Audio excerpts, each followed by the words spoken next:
July 8th, because it's going to probably take them a couple days to get up there, and they've got to be up there by July 8th. I mean August 8th. By August 8th. And this has something to do, and I don't get into all this. I call it the Twilight Zone. It's all this astrological stuff. It's all this, to me, it's just New Age terminology. It's how they work by numbers. I'm number blind. I see numbers, and they just all look the same. I don't like dealing with numbers. I hate math. And so anytime I have to get into this stuff, it's just like the Twilight Zone to me. So I try not to as much as possible, but I'm trying to explain exactly what they're trying to do and why they're trying to do it. But this Stargate has significance. It has a great significance to their plans and their agendas. And when this gate is opened, it's called the Lion Gate. Sure. It triggers a manifesting of paradise. Yeah. You have a caller when you're ready. Okay, go ahead and put him on. You're up, caller. Hi, Sherry. My name is Dan. Hi, Dan. How you doing? Good. I'm hanging. Oh, good. Sometimes that's all you can do. Sometimes you just tie a knot and hang on. You just hang. But, yeah, I just wanted to make a comment. I came to the conclusion, first of all, about Paul, after doing extensive studying of Revelation and Daniel. And then I stumbled onto your website, and I said, wow, finally there's somebody else out there that thinks the same way. Yeah, he doesn't make any sense. but my question is, why isn't there more people? Well, they're actually caught onto this thing. Well, you know what? My emails, when I first put up that website, I thought for sure I was just going to get bombarded with hate mail. And it was the total opposite.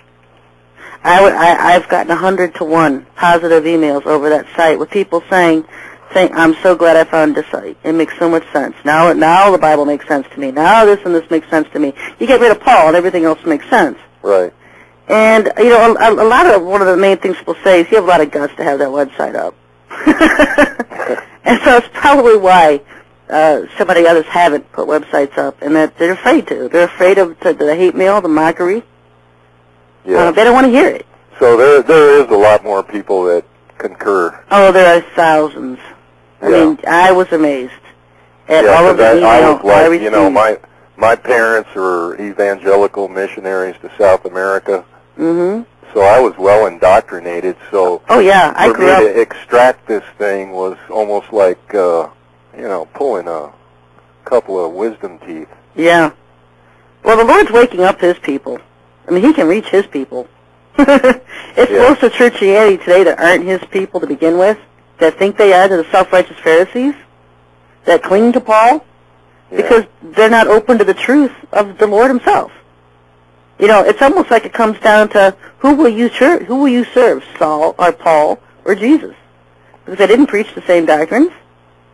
We're taught in churches that Paul took precedence and dominance over the other 12 apostles. I mean, when he came out and received that really did. It's not Christianity, it's Paulism. It's Paulism. And that's what, I grew up Baptist, 30-some years. And that's what your mind controlled into, is the fact that when Paul came, everything he said now took precedence over what Jesus had taught the other 12 apostles. And so that's why everything in the churches today is dominant Paul.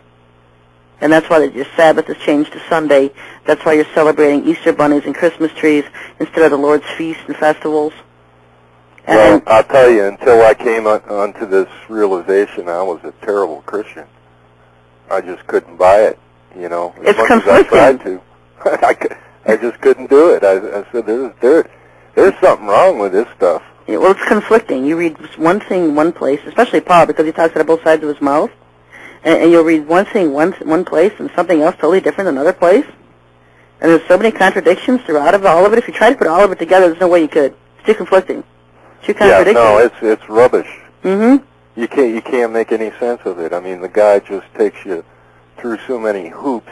Yeah, and he was a psychopath, and people just can't piece it together. And the thing is, though, he was the only apostle I would ever read growing up, had all this stuff memorized. And when I started praying for the truth in all things, it was the first thing the Lord had to show me, break me away from Paulinism so I could get to the other truth.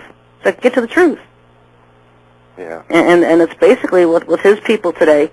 I've always said I'm not here to build an army. I'm here to wake his up. 144,000 people here that are sleeping, don't know who they are.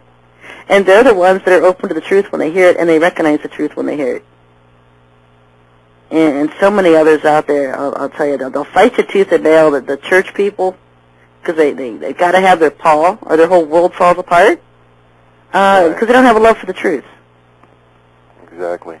And so that's, it just makes so much more sense when you get rid of the garbage.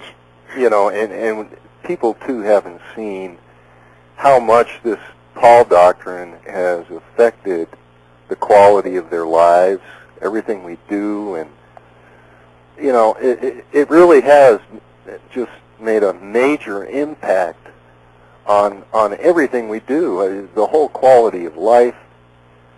You have the banks that come in and say, hey, let's do away with the the laws about declaring bankruptcy, and just we've become a mean society. Yeah. And most people that declare bankruptcy aren't doing it because they're buying color TVs or anything.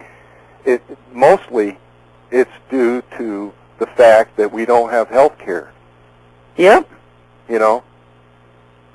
We don't see how cruel society has become, and it's a lot of this influence of Paul's laws instead of God's laws. Yeah. If the churches were following God's laws, then a lot of people would have a problem tithing to them. Now, I get that argument a lot about tithing. Is tithing scriptural? And yes, it is, and no, it's not. It's both. Because the Israelites took care of the Levites. And you have to take care of your preachers. Period.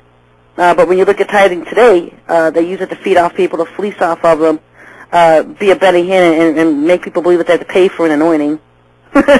Yeah. They're taking all the money, the pastors are taking the money that are given to them from tithes and not doing with it what the Lord told them to do, which was filling the storehouses, putting money back for the poor people when they need it.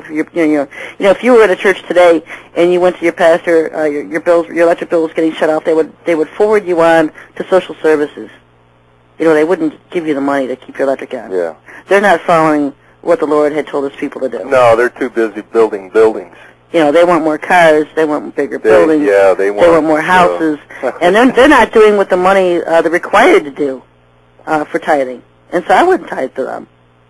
I would tithe to them in a day. People tell me, well, where should I tithe? It's like, there's organizations, Feed the Children. It's great when you can tithe money to, or organizations that are helping children or widows or the homeless, I wouldn't tithe to the wolves. No, exactly. We should be giving that money directly to the poor. And that's what the Lord, tells us to do. Instead of giving it to these big church building programs and stuff like that. I mean, yeah. I used to live in Georgia, and I tell you what, they had a church on every corner and one in between. Oh, they do. Nobody knew what was going on. They do here too. They were all the Church of the Great Salvation and all this. I mean, they were everywhere. We have these Christian centers popping up everywhere, these Methodist Christian centers, family fellowship centers. So that they're not even like churches anymore. They end up being these centers. Yeah. And they're huge. They draw a lot of people. I haven't been to any of them, but they're good. They're